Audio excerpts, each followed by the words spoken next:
$250 for a pair of boots. CJ must be crazy.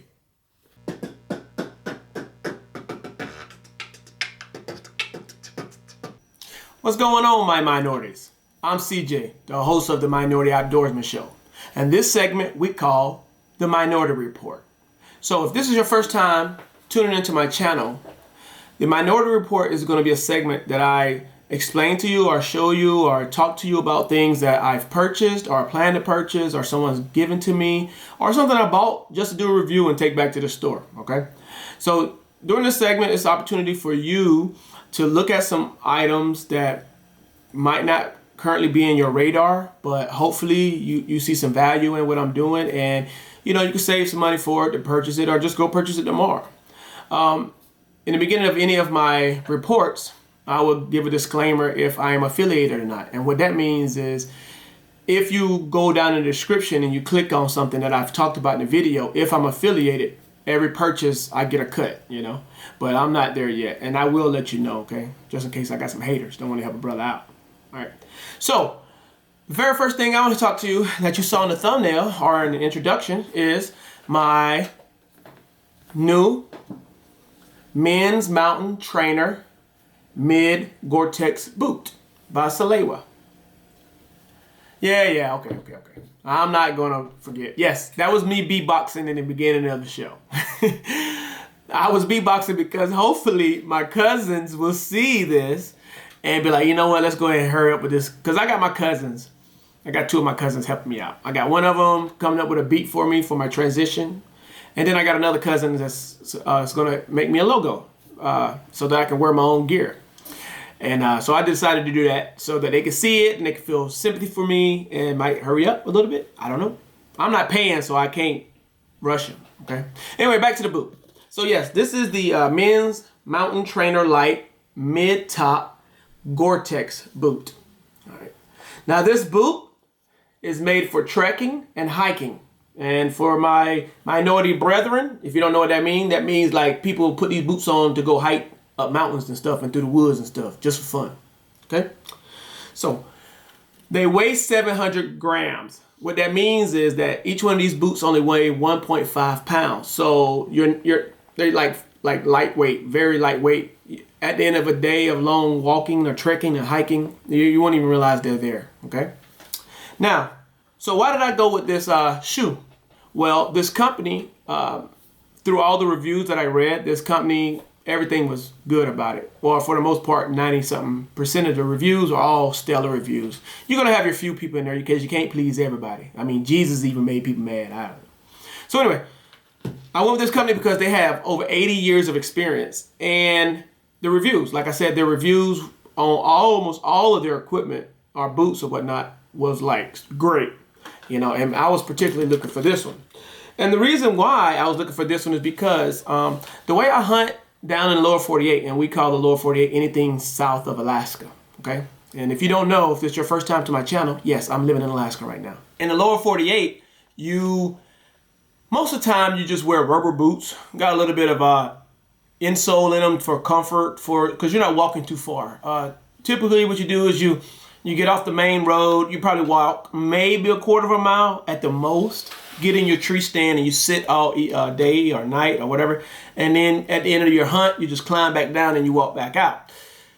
But you can't do that type of hunting here, all right? You have to be like spot and stalk, or you get up on a hilltop or a ridge and you glass.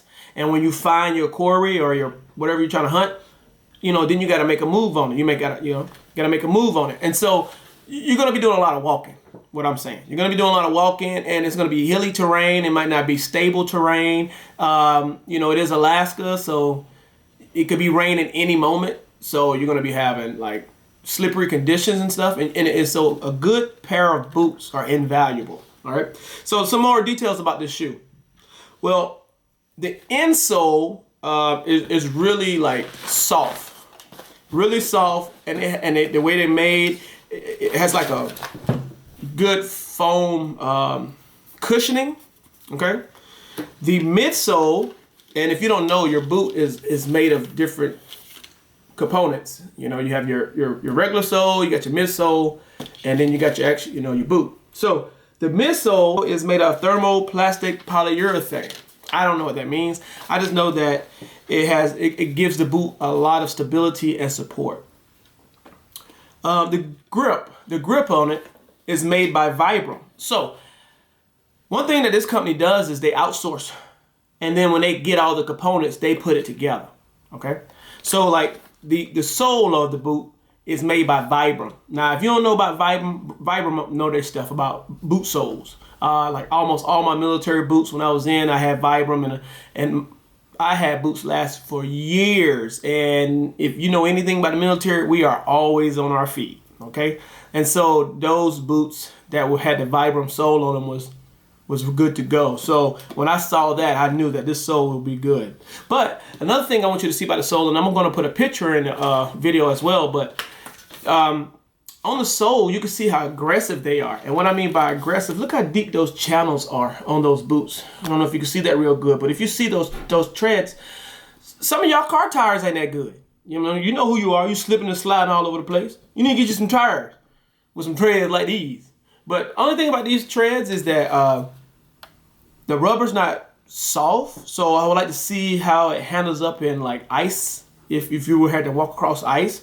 And luckily I'm in Alaska, there's ice outside, so I can go try it out. But from my experience, the rubber that is kind of more pliable, like softer, has a better grip on ice. But I guess since it's made for hiking and trekking through the mountains and trails, you know what I'm saying, they want to be more aggressive. Another thing I want you to see about this boot is that on the heel, it doesn't go at a 90-degree angle. It slopes, okay? And that's shows me that they have, great attention to detail, because anytime you're walking downhill, you use your heels to help you dig in, okay? But you don't need that same heel like snagging up, causing you to like trip. So the way that this heel is made is like, I really like that. And then the body, the orange part, is actually made out of Gortex. So Gortex is the company. I have a lot of experience with Gortex, especially when the military came out with their different levels for cold weather. We got introduced to Gortex, and Gortex, the way it's made, it allows your feet to breathe. So for perspiration or whatever to go out, but it's waterproof. These boots are waterproof. So at the end of the day, you don't want to have trench foot after walking up and down hills and stuff, walking through wet areas possibly. You don't want to have trench foot at the end of the day. So these boots pair with a really good gaiter that I'm looking at purchasing next. I think that these boots were going to do what I needed to do. So when or why or how would I use these boots? Well, these boots, because they are not insulated. I have hot feet, and most of my hunting is going to happen during the spring, during the summer, and during the fall. So my feet temperature, like I'm a hot body anyway, so my feet don't typically get cold unless I'm like sitting in a tree stand for hours on end, and I have. Other than that, my feet don't get cold. So I went with these because I'm gonna be hunting in the spring, summer, and the fall, and I knew I wasn't gonna get no water on my feet, so it wouldn't go bad. I mean, my feet wouldn't get cold, so I'll be good. So early season typically is the best for these boots. Early season. For spotting and stalking, because you got the spot and stalk means you sit there, you glassing for an animal, you spot one, and then you make a move on it. In case if you don't know, if you're new to hunting. And like I said, if you pair these with a good pair of gaiters, you'll be good to go. Now, another reason I went with this company. This company has a 2-year warranty on all material and manufacturer defects. Okay, 2 years? Come on, you can go out here and kick boulders or something and knock the whole bottom sole off the boot and tell them, say, hey man, I don't know, I was just walking and the sole came off. You know what I mean? So if you buy these boots, 2 years, you're gonna be good to go. Also, when you buy these boots, if you were to order it online, they will pay for their own return. So say for instance, you ordered a boot and you thought you was a 12 when you got it home, and it wasn't, you just send it back and they pay for it. You can't beat that. Last but not least, the orange color. So some people see this orange color and be like, oh man, how you gonna wear these boots hunting? Ain't the animal gonna see you, that bright old orange color? Deer don't see orange. All right. And when I get into my deer hunting school for y'all, I'll talk more about that. You know what I'm saying? Because you'll be surprised what deer can and cannot see. All right. Whenever I do a product review, I know that I have people who are getting into hunting, are thinking about getting into hunting, and so they're looking for what they need to get started. And everybody's not going to be able to afford the item that I reviewed in the beginning. So what I'm going to do is offer a second option for people still going to meet the objective they need and me, but more so in their price range. Okay.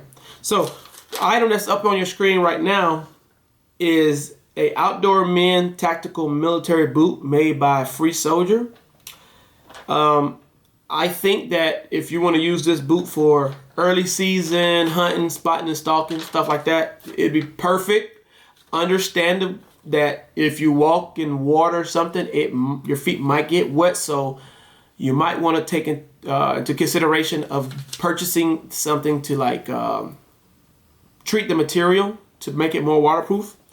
And I still would suggest that you get a pair of gaiters. Gaiters will prevent water from going over top of the boot. Also will prevent you getting stuck with sticks and dirt going inside your boot. So I think if you went out and bought you a $40 or $50 pair of gaiters, as well as these boots here, so a total investment of $120 plus some kind of waterproofing repellent on them, I think you'll be good, you know, for at least 2, maybe even 3 years, depending on how hard you hunt. Okay, so if you're just getting into hunting, the Free Soldier boot I think is a viable option for you. Okay, so anyway, thank you guys for tuning in to my channel.